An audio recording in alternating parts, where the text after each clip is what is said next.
কি আছে?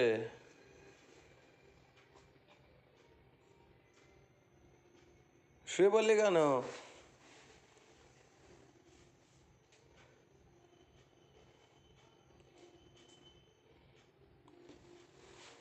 বিস্কুট খাবি না? বিস্কুট খাবি না কেন?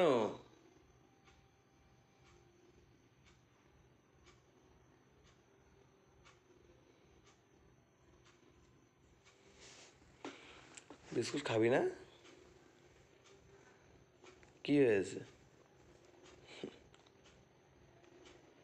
খাবি না? বিস্কুট খাবি না? তো যে বিস্কুট দিলাম, বিস্কুটগুলো নষ্ট করলি কেন এত? বিস্কুট নষ্ট করলি কেন? এই বস, এখানে বস। এতক্ষণ নাটক করছিলিস তো, এই এখন বিস্কুট খাচ্ছিস কেন? এই এদিকে তাকা।